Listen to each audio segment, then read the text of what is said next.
ఆ పిజ్జా కావాలి, ఆ బర్గర్ కావాలి, వాడిచ్చే ఐస్ క్రీమ్ కావాలి అని తిని రోగగ్రస్తులమై భయమై డబ్బులంతా ఈ కంపెనీలకు ఇస్తున్నాం.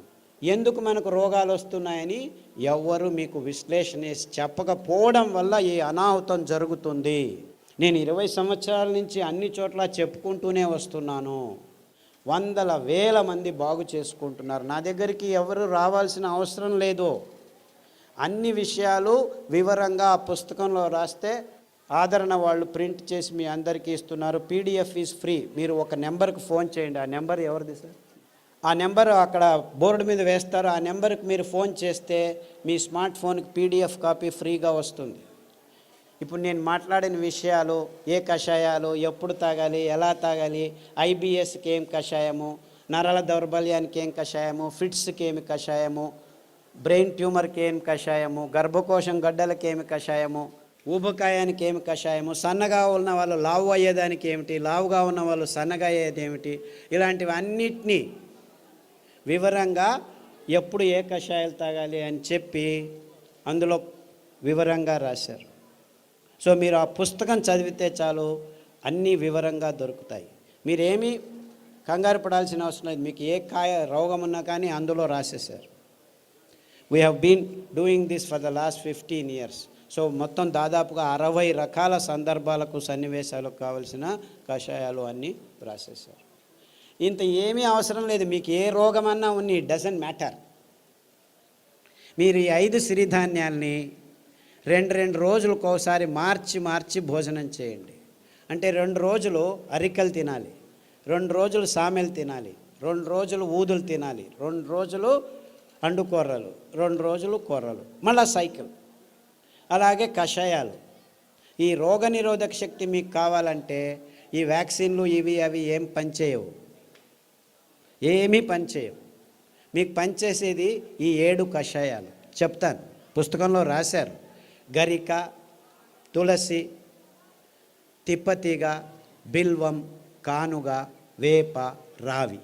ఈ 7 ఆకుల కషాయాల్ని 4 రోజులు, గరిక 4 రోజులు, తిప్పతీగ 4 రోజులు, తులసి 4 రోజులు, బిల్వం 4 రోజులు, కానుగ 4 రోజులు, 4 రోజులు వేప, 4 రోజులు రావి కషాయాలు తాగితే మీకు 2 సంవత్సరాలు డెంగ్యూ రాదు, పంగు రాదు, H5 రాదు, N1 రాదు, పంగు, జింక, పుంక, నీఫా, గీఫా, ఈ రోగాలన్నీ మీ దగ్గరికి రానే రావు, గ్యారంటీ. దీనికి ఏమైనా ఖర్చు పెట్టాలా మీరు? కానగాకు దొరుకుతుంది, తిప్పతీగ దొరుకుతుంది, వేపాకు దొరుకుతుంది, రావేకు దొరుకుతుంది, ఇంకా అన్ని చోట్ల నేను చెప్పేటివన్నీ దొరుకుతూనే ఉన్నాయి. మన అదృష్టం. ఒక్క పైసా ఒక్కరూ ఖర్చు పెట్టాల్సిన పని లేదు. ఆకులు తెచ్చుకోండి, బాగా కడగండి. ఏ దానిలతో కడుగుతారు? ఏ నీళ్ళతో కడుగుతారో ఆర్వో వాటర్తో కడక్కండి. రాగి ప్లేట్ ఉంచిన మట్టి కుండలో ఉన్న నీళ్లతో కడగండి, స్ట్రక్చర్డ్ వాటర్తో కడగండి. అర్థమైందా? ఆ నీళ్ళతో కడిగి ఆ నీళ్ళతోనే కషాయం చేసుకొని, కావాలంటే తాటి బెల్లం, చెరుకు బెల్లం వేసుకోవద్దండి, గ్లూకోజ్ ఎక్కువ ఉంటుంది. తాటి బెల్లంలో ఫ్రక్టోజ్ ఎక్కువ ఉంటుంది, ఏమీ ఇబ్బంది లేదు. పిల్లలకి బెల్లం కొద్దిగా వేసి కషాయం తాపించండి. 9 నెలల పాప నుంచి 108 సంవత్సరాల ముసలి వాళ్ళు కూడాను కషాయాలు తాగొచ్చు, ఏమీ ఇబ్బంది లేదు. అదే ఆడవాళ్ళు అయితే గోంగూర కషాయం రామబాణం. మీకు ఏమీ తోచట్లేదనుకోండి, గోంగూర ఆకు తెచ్చుకొని 4 ఆకులు ఉడకపెట్టుకొని 2 నిమిషాలు కషాయం చేసుకొని తాగండి. టీవీ చూడకండి, టీవీ చూస్తూను తాగొచ్చు. గోంగూర కషాయం అయితే మీకు టీవీ చూడకుండా చేస్తుంది. మీకు ప్రజ్ఞ ఎక్కువ అవుతుంది, రోగనిరోధక శక్తి ఎక్కువ అవుతుంది, అద్భుతమైన రక్తహీనత నుంచి దూరంగా చేసేదానికి వీలవుతుంది, వైట్ డిశ్చార్జ్ తక్కువ అవుతుంది. ఇలాంటి మీ సమస్యలన్నీ 99% గోంగూర కషాయంతో మాయమైపోతాయి. సో వారానికి 2 రోజులు, లేకపోతే 2 వారాలు గోంగూర కషాయం, 2 వారాలు కొత్తిమీర కషాయము, 2 వారాలు రావి ఆకు కషాయం తాగితే చాలు, ఆడవాళ్ళకి ప్రాబ్లమ్స్ అన్నీ మాయమైపోవడం మొదలుపెడతాయి. ఇంత సింపుల్గా ఉంది విషయం. ఇన్ఫ్యాక్ట్ ఇంత సింపుల్గా ఉందని నేను చెప్పేది ఎవరు నమ్మరు. మొదలు అందరూ అలాగనే వాళ్ళు. ఒక డాక్టర్ లేచి నేను 2 గంటలు లెక్చర్ ఇచ్చిన తర్వాత, ఓ ఈజ్ దట్ సో సింపుల్ అన్నాడు.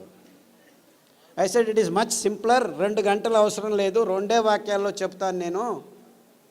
2 వాక్యాలు.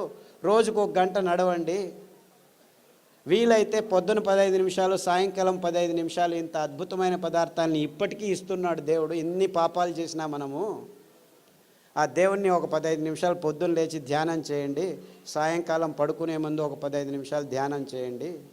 తర్వాత సిరిధాన్యాలను తినండి, గోధుమలను తినకండి, బియ్యం తినకండి, పాలు తాగకండి, చక్కెర ముట్టద్దండి, గుడ్లను కూడా చూడొద్దండి. పాపం అవేమో పిల్లల కోసం గుడ్లు పెట్టుకుంటున్నాయి, మీరు వెళ్ళి రాక్షసులాగా తినకండి. దానిలో గుడ్లు దానిలో కొండనివ్వండి. లేదు చేపలు చాలా మంచివి, జలపుష్పాలు తినొచ్చని కొందరు స్వామీజీలు కూడా చెప్పడం మొదలుపెట్టారు. దాంట్లో మీకు దొరికేది పాదరసము, మెర్క్యూరీ తప్ప ఇంకేమీ దొరకదు. అంత భయంకరంగా ఉంది. బుద్ధిమాంద్యం పోదు కదా, బుద్ధిమాంద్యులు అవుతారు.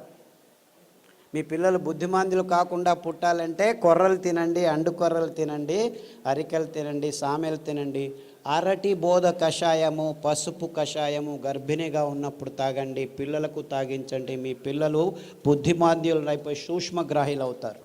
ఇన్ఫ్యాక్ట్ ఫిట్స్ వచ్చి కత్తి చాకు తీసుకొని చంపేస్తాననే పిల్లవాడు, ఆ తల్లిదండ్రులు కత్తి చాకు తీసుకొని చంపేదానికి పోయే పిల్లవాడు పసుపు కషాయము, రావి ఆకు కషాయము, శుంఠి కషాయం తాగిపించి అండు కొర్రలు తినిపించడం మొదలు పెడితే ఇప్పటికి 12 సంవత్సరాలైంది, 10వ తరగతి ఫస్ట్ క్లాస్లో పాస్ అయ్యాడు.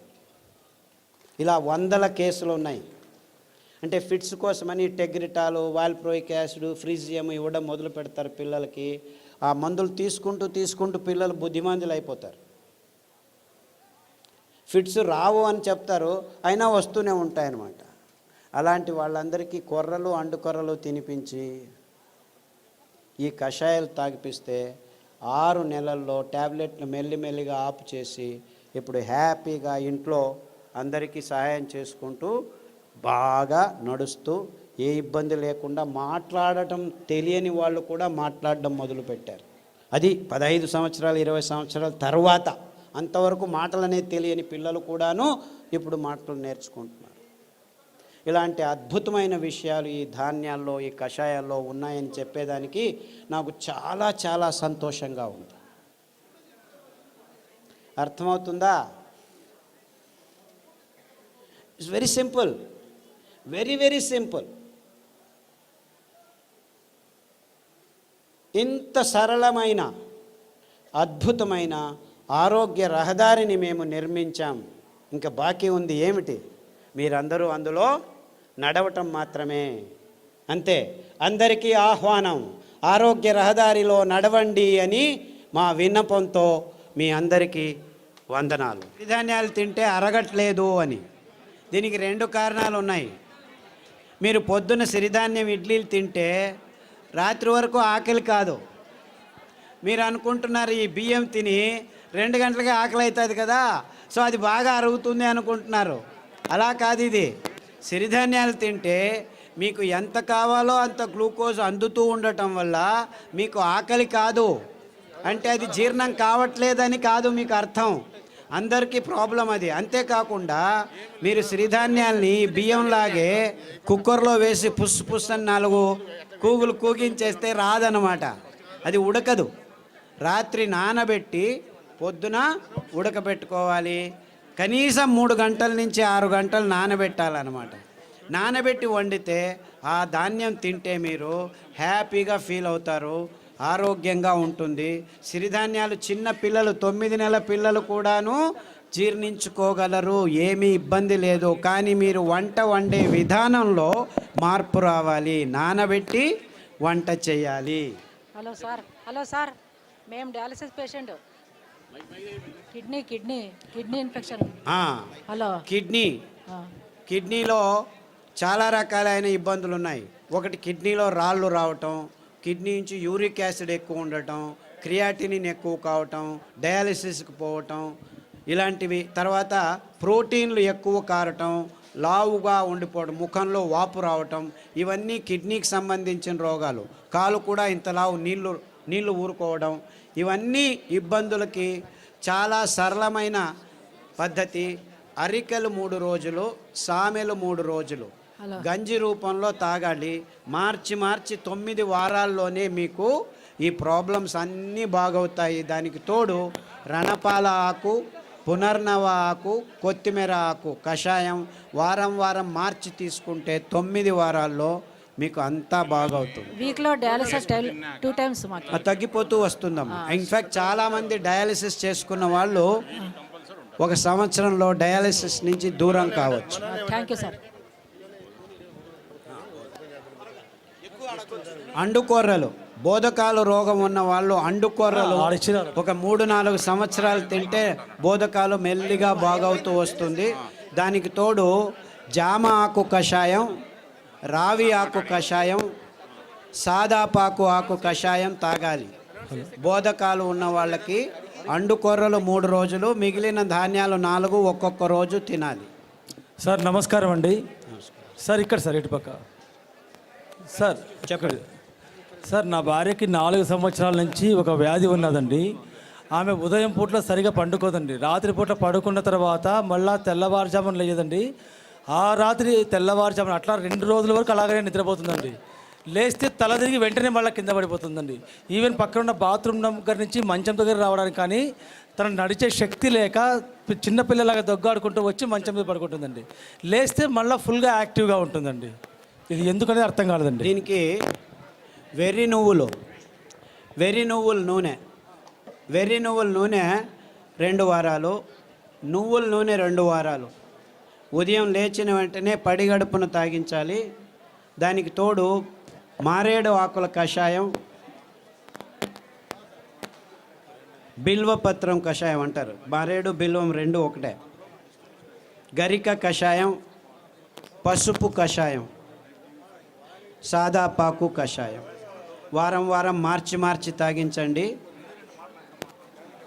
అండుకొర్రలు 3 రోజులు, మిగిలిన ధాన్యం ఒక్కొక్క రోజు. ఇలా తినిపిస్తే 6 వారాల్లోనే తేడా కనిపిస్తుంది. 6 weeks all that it takes. 6 నెలల్లో పూర్తిగా బాగవుతుంది. రక్తపు క్యాన్సరు, గర్భకోశం క్యాన్సరు, మెదడు క్యాన్సరు, ఎముకల క్యాన్సరు, ఇలా 14 రకాల క్యాన్సర్లు పుస్తకంలో పట్టీలో రాశారు. దాంట్లో ఉన్న ఆహారం కషాయాలు వాడితే 6 వారాల్లోనే తేడా రావటం జరుగుతుంది. 6 నెలల్లో చాలా మటుకు మీకు గుణముఖులు అవుతారు. సార్ నాకు ఒట్టిగో డిజినెస్, తల తిరగడము, మళ్ళీ ఇది ఒకటి ఉంది సార్. ఇది బ్రెయిన్ కొంచెం. సాదాపాకు కషాయము, పసుపు కషాయము, అరటి బోధ కషాయము. తర్వాత ఈ వర్టిగో ఉన్నవాళ్ళు చాలామందికి ఈ తంబాకు అంటే పొగాకు, సిగరెట్లు కానీ ఈ లోపల నోట్లో పెట్టుకోవడం కానీ అలవాటు ఉన్న వాళ్ళకి ఈ వర్టిగో ఎక్కువగా ఉంటుంది. అంటే మీరు దాని నుంచి బయటపడాలంటే చేయాల్సింది కానుగ ఆకు కషాయం, చమురు ఆకు కషాయం, రావి ఆకు కషాయం. ఈ 3 కషాయాలని మార్చి తాగాలి. అరికలు, సామెలు ఎక్కువగా తినాలి. సార్ నమస్కారం sir. Prostate cancer, lung cancer.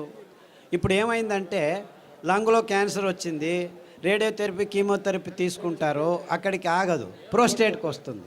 ప్రోస్టేట్కి తీసుకుంటే ఎముకలకు వస్తుంది. అంటే ఇది క్యాన్సరు ఇక్కడుంది, అక్కడ ఉంది అని కాదు. క్యాన్సర్ మొత్తం దేహంలో ఉంది, ఒక్కొక్కసారి ఒక్కొక్క చోట బయటపడుతుంది అని అది అర్థం చేసుకోవాలి. కాబట్టి అన్ని క్యాన్సర్లకు మూలం ఒకటే.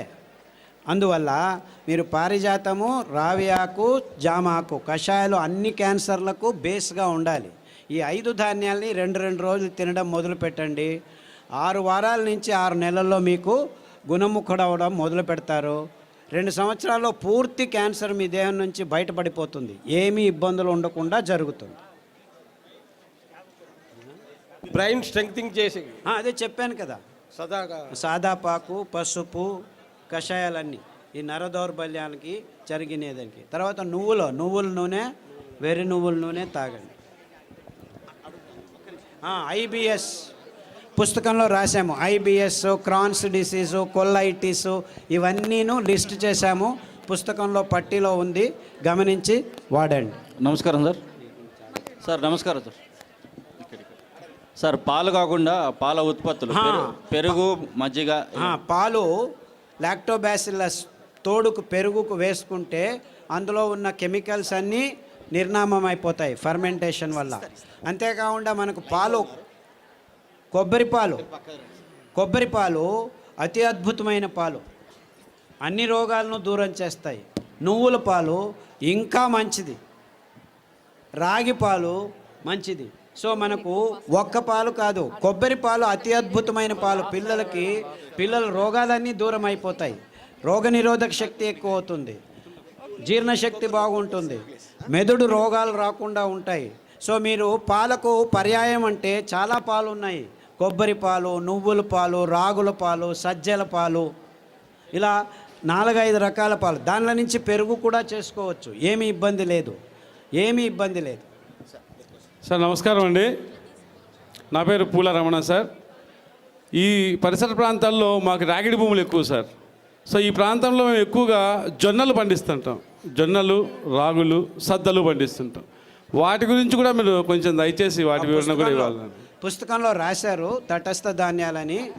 ఎందుకు మీరు రాగులు, సజ్జలు, జొన్నలే ఇంకా పెంచుతున్నారంటే కారణం ఇంతే. ఇది చాలా టెక్నికల్ రీజను, ప్రాక్టికల్ రీజను. రాగులు, సజ్జలు, జొన్నలు నగ్న బీజాలు అంటారు. అంటే దానిల మీద కవచం ఉండదు. అంటే దాన్ని మీరు మిషన్కి తీసుకెళ్ళి డీహస్కింగ్ చేయాల్సిన పని లేదు.